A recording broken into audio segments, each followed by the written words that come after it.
Hi friends, പുതിയൊരു വീഡിയോയിലേക്ക് സ്വാഗതം. കുറച്ച് നാളായി കപ്പയും മീനും കഴിച്ചിട്ട് മാർക്കറ്റിൽ പോയപ്പോൾ നല്ല ചൂര മീൻ കിട്ടി. നോക്കിയപ്പോൾ നല്ല കപ്പയും ഇരിക്കുന്നത് ഉണ്ട്.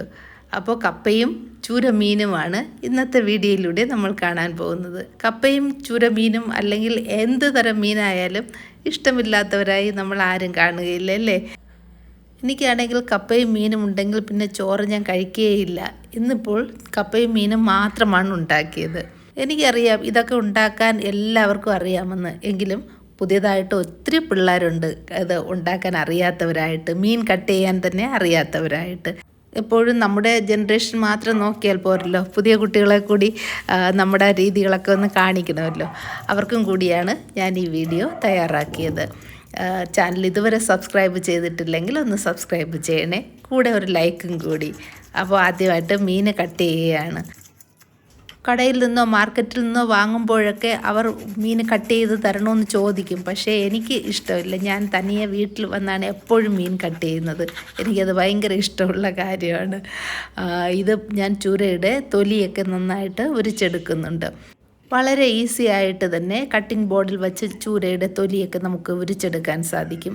കുറച്ച് ഷാർപ്പായിട്ടുള്ള കത്തി വേണമെന്നേ ഉള്ളൂ. കടയിൽ നിന്നൊക്കെ ചൂര കട്ട് ചെയ്ത് വാങ്ങുമ്പോൾ അതിൻ്റെ തൊലിയിൽ കൂടി അവർ ധാരാളം മാംസം നഷ്ടപ്പെടുത്തും. അപ്പോൾ നമ്മൾ വീട്ടിലാവുമ്പോൾ വളരെ ശ്രദ്ധിച്ച് നമുക്ക് ചെയ്യാവുന്നതാണ്. ഇതിപ്പോൾ കറുത്ത നിറത്തിലുള്ള ചൂരയാണ്. വെള്ള ചൂരയാണെങ്കിൽ കുറച്ചുകൂടി നല്ലതായിരിക്കും, സോഫ്റ്റുമായിരിക്കും. ശരിക്കും നെമ്മീനിൻ്റെയൊക്കെ ഒരു ടേസ്റ്റാണ്. ഇത് കറുത്ത ചൂരയാണ്. ചിലയിടത്തൊക്കെ ഇതിനെ കേരച്ചൂര എന്നും പറയും. ഇപ്പോൾ നോക്കിക്കോ, എത്ര ഈസി ആയിട്ടാണ് ഇതിൻ്റെ സ്കിന്ന് ഇങ്ങനെ ഇളകി വരുന്നതെന്ന്. ഇതുപോലെ നന്നായിട്ട് നമുക്ക് ഇതിൻ്റെ തൊലി ഉരിച്ചെടുക്കാൻ സാധിക്കും. ഇനി ഇത് ആവശ്യാനുസരണം കട്ട് ചെയ്താൽ മതി. കഷ്ണങ്ങളെല്ലാം കട്ട് ചെയ്തതിന് ശേഷം ഇതിൻ്റെ തല കട്ട് ചെയ്യാം. തലയിൽ നിന്ന് ആദ്യം ഇതിൻ്റെ ഈ പൂവ് എടുത്ത് മാറ്റണം. രണ്ട് വശവും പൂവ് ഇതുപോലെ കൈ കൊണ്ട് തന്നെ എടുത്ത് മാറ്റാവുന്നതാണ്. നല്ല ഫ്രഷ് മീൻ നോക്കി വാങ്ങുകയാണെങ്കിൽ കട്ട് ചെയ്യാൻ നല്ല എളുപ്പമാണ്. തലയൊക്കെ കട്ട് ചെയ്യുമ്പോൾ നല്ലതുപോലെ സൂക്ഷിക്കുക. പിന്നെ ചില കുട്ടികൾക്ക് ഇങ്ങനെ ബ്ലഡൊക്കെ കയ്യിൽ പറ്റുന്നത് അത്ര ഇഷ്ടമില്ലെങ്കിൽ ഗ്ലൗസ് ഉപയോഗിക്കാവുന്നതാണ്. ഗ്ലൗസ് ഉപയോഗിച്ചിട്ട് നല്ല ഈസി ആയിട്ട് കട്ട് ചെയ്യാം. അപ്പോൾ കൈയൊന്നും സ്മെല്ലൊന്നും വരികയില്ല. എൻ്റെ മോൾക്കും ചൂര മീൻ ഭയങ്കര ഇഷ്ടമാണ്. പക്ഷേ അവൾ എല്ലാ മീനും ഒന്നും കഴിക്കില്ല. എന്നാൽ അവൾക്ക് ഈ ഫ്രഷ് ആയിട്ടുള്ള മീൻ കൈകൊണ്ട് തൊടാൻ ഭയങ്കര അറപ്പാണ്.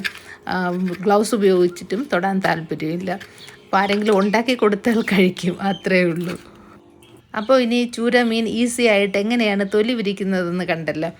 മീൻ വെട്ടിക്കഴുകി വൃത്തിയാക്കി വെച്ചിട്ടുണ്ട്. മുഴുവനും ഞാൻ ഉപയോഗിക്കുന്നില്ല. തലയും മുള്ളും ഒക്കെ സെപ്പറേറ്റ് ആക്കി കുറച്ച് കഷ്ണങ്ങൾ മാത്രമാണ് ഇപ്പോൾ ഉണ്ടാക്കാൻ പോകുന്നത്.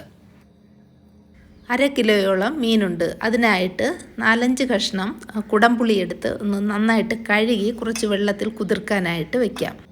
ഈ മീനിൽ ഞാൻ തേങ്ങ ചേർക്കുന്നില്ല. വളരെ ടേസ്റ്റി ആയിട്ടുള്ള നല്ല തിക്ക് ഗ്രേവിയോട് കൂടിയ ഒരു ഗ്രേവി തയ്യാറാക്കാനാണ് പോകുന്നത്. അതിനായിട്ട് കുറച്ച് ചെറിയ ഉള്ളിയാണ് വൃത്തിയാക്കി വെച്ചിരിക്കുന്നത്. 1 കഷ്ണം ഇഞ്ചി ഒന്ന് ചെറുതായിട്ട് മുറിച്ചിടാം. 5-6 അല്ലി വെളുത്തുള്ളിയും കൂടി ഒന്ന് ചെറുതായിട്ട് മുറിച്ചിടാം. 2 ടൊമാറ്റോ എടുത്തിട്ടുണ്ട്, അതും ഒന്ന് ചെറുതായിട്ട് മുറിച്ചിടാം. ഇത് നമ്മൾ വഴറ്റിയാണ് അരച്ചെടുക്കുന്നത്. അതിനായിട്ട് ഒരു പാൻ ചൂടാക്കാം. അതിൽ 1 ടേബിൾ സ്പൂൺ വെളിച്ചെണ്ണ ഒഴിക്കാം. വെളിച്ചെണ്ണയാണല്ലോ നാടൻ കറികൾക്കൊക്കെ നല്ല ടേസ്റ്റ്. ഇതിൽ നമ്മുടെ ഇഞ്ചിയും വെളുത്തുള്ളിയും കൂടി ചേർക്കാം. ഇത് 1-2 മിനിറ്റ് ഒന്ന് വഴറ്റാം. വഴറ്റിയതിന് ശേഷം ഇതിൽ നമ്മുടെ ചെറിയ ഉള്ളി ചേർക്കാം. ചെറിയ ഉള്ളി ചേർത്തുണ്ടാക്കുന്ന മീൻ കറിക്കൊക്കെ അപാര ടേസ്റ്റാണ്.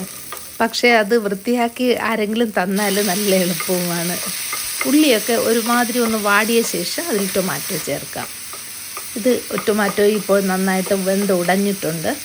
ഇനി ഇത് നമുക്ക് തണുക്കാനായിട്ട് മാറ്റി വയ്ക്കാം. ആ സമയത്ത് കപ്പ ഉണ്ടാക്കാം. കപ്പ ഇതുപോലെ റൗണ്ടായിട്ടാണ് കട്ട് ചെയ്തിരിക്കുന്നത്. 4-5 വെള്ളം കഴുകിയതിന് ശേഷം ഇതിൽ കപ്പ വേവാൻ ആവശ്യമായിട്ടുള്ള വെള്ളം ചേർക്കാം. കുറച്ച് കൂടുതൽ വെള്ളം ചേർക്കാവുന്നതാണ്. കപ്പയൊക്കെ വേവിക്കുമ്പോൾ കൂടുതൽ വെള്ളം ഉപയോഗിച്ച് വേവിച്ച് അതിൻ്റെ വെള്ളം ഊറ്റിക്കളയുക. കപ്പയുടെ അരപ്പിനായിട്ട് കുറച്ച് കാന്താരി മുളക് എടുത്തിട്ടുണ്ട്, വെളുത്തുള്ളി എടുത്തിട്ടുണ്ട്. ഇത്തരം വലിയ വെളുത്തുള്ളിയാണെങ്കിൽ ഒന്ന് ചെറുതായിട്ട് അരിഞ്ഞിടാം. അല്ലെങ്കിൽ നമ്മൾ അരയ്ക്കുമ്പോൾ വെളുത്തുള്ളി അതുപോലെ തന്നെ കിടക്കും. ഇതിലേക്ക് കുറച്ച് തേങ്ങ കൂടി ചേർക്കാം. തേങ്ങ ഓരോരുത്തരുടെയും ഇഷ്ടമനുസരിച്ച് ചേർക്കാവുന്നതാണ്. അതിനങ്ങനെ പ്രത്യേകിച്ച് കണക്കൊന്നുമില്ല. അതിൽ 1/2 ടീസ്പൂൺ മഞ്ഞൾപ്പൊടിയും ഒരല്പം മുളക് പൊടി കൂടി ചേർക്കാം, കുറച്ചൊരു കളർ കിട്ടുമല്ലോ. 1 ടീസ്പൂൺ ജീരകം കൂടി ചേർക്കാം. അല്പം വെള്ളം ഒഴിച്ചൊന്ന് അരച്ചെടുക്കാം, തരിതരിപ്പായിട്ട് അരച്ചെടുക്കാം. ഇനി കപ്പയ്ക്ക് ആവശ്യമായിട്ടുള്ള ഉപ്പ് ചേർക്കാം. അതിൽ ആവശ്യത്തിനുള്ള കറിവേപ്പിലയും കൂടി ചേർത്ത് ഒന്നുകൂടെ ഒന്ന് കറക്കിയെടുക്കാം. ഇപ്പോൾ നമ്മൾ നേരത്തെ തയ്യാറാക്കി വെച്ചിരുന്ന ഉള്ളിയും ടൊമാറ്റോയും ഒക്കെ നന്നായി തണുത്തു. അത് മിക്സിയിലിട്ടൊന്ന് അരച്ചെടുക്കാം. ഒരല്പം വെള്ളം ചേർത്തിട്ടുണ്ട്. കപ്പ വെന്തോ എന്നൊന്ന് ചെക്ക് ചെയ്ത് നോക്കാം. ഈ കപ്പ ഇപ്പോൾ വെന്തു. ചില കപ്പയൊക്കെ ആണെങ്കിൽ വേകാൻ ഇത്തിരി സമയമെടുക്കും. അപ്പോൾ എന്ത് ചെയ്യണം, ഇങ്ങനെ തിളച്ച് കുറച്ച് വെന്തതിന് ശേഷം ഈ വെള്ളം അങ്ങ് വാർത്ത് കളഞ്ഞതിന് ശേഷം വീണ്ടും കുറച്ച് പച്ചവെള്ളം ഒഴിച്ച് നല്ലതുപോലെ തിളപ്പിച്ച് വേവിച്ച് അതിന് ശേഷം ആ വെള്ളം ഊറ്റിക്കളയാവുന്നു. ഇനി ഇതിൽ അരപ്പ് ചേർക്കാം.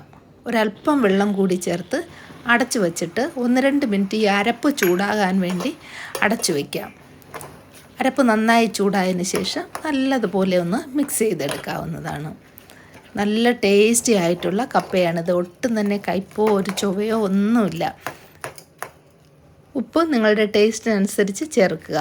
ഞാൻ വളരെ കുറച്ച് ഉപ്പാണ് ചേർത്തിട്ടുള്ളത്.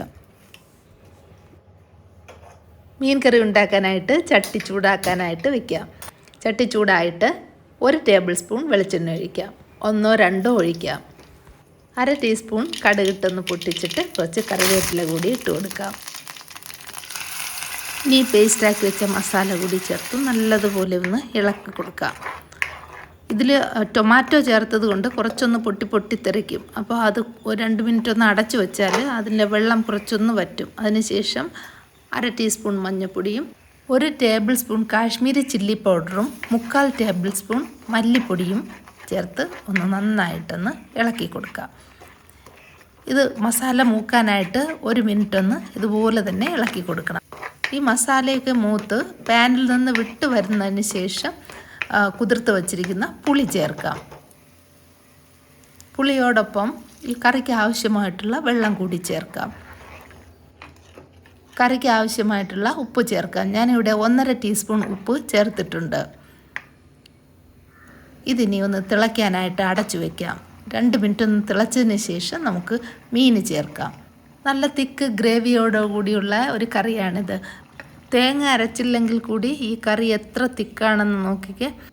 നന്നായി ഒന്ന് മിക്സ് ചെയ്തതിന് ശേഷം നമുക്ക് 2 പച്ചമുളക് കൂടി ചേർക്കാം. എന്നിട്ട് ഇത് അടച്ചു വച്ചിട്ട് 7 മിനിറ്റ് ഒന്ന് വേവിക്കാം. ചൂര മീനായതുകൊണ്ട് നല്ലതുപോലെ അത് വേകാൻ ഇത്തിരി സമയമെടുക്കും. ഇനി ഒരു കാര്യം കൂടി ചേർക്കാനുണ്ട്. അത് മീൻ തിളച്ച് പകുതി ഒന്ന് വറ്റിയതിന് ശേഷം നമുക്ക് ചേർക്കാം. 4-5 മിനിറ്റായി. ഇതിലിനി ഉലുവാപ്പൊടി ചേർക്കാം. ഉലുവാപ്പൊടി ഈ സമയത്ത് ചേർത്താൽ മീനിന് നല്ലൊരു മണം കിട്ടും. ഇനി ഈ മീനൊന്ന് ചുറ്റി വെച്ചതിന് ശേഷം 2-3 മിനിറ്റ് ലോ ഫ്ലെയിമിൽ വേകട്ടെ. ഇപ്പോൾ നല്ല മണമുണ്ട്. ഒരല്പം വെളിച്ചെണ്ണ കൂടി ചേർത്താൽ സൂപ്പറാണ്. കുറച്ച് കറിവേപ്പില കൂടി ചേർക്കാം. ഈ കറി ഇന്നല്ല നാളെ കഴിക്കാനാണ് ഭയങ്കര ടേസ്റ്റ്. ഉപ്പും പുളിയും എല്ലാം മീനിൽ നന്നായിട്ട് പിടിക്കും. വളരെ ടേസ്റ്റി ആയിട്ടുള്ളൊരു മീൻ കറിയാണിത്. അപ്പോൾ ഇനി ചൂര വാങ്ങുകയാണെങ്കിൽ ഈ രീതിയിലൊന്ന് കറി വെച്ച് നോക്കൂ. സാധാരണ തേങ്ങ അരച്ചും അരയ്ക്കാതെയൊക്കെയാണല്ലോ വയ്ക്കുന്നത്. ഇതുപോലെ ഉള്ളിയൊക്കെ വഴറ്റി ഒന്ന് അരച്ച് വെച്ച് നോക്കിക്കേ എത്ര ടേസ്റ്റിയാണെന്ന്. വീഡിയോ ഇഷ്ടമായെന്ന് വിചാരിക്കുന്നു. ഇഷ്ടമായെങ്കിൽ ലൈക്ക് ചെയ്യുക, ഷെയർ ചെയ്യുക, കമൻറ്റ് ചെയ്യുക. പുതിയൊരു വീഡിയോയിലൂടെ കാണാം.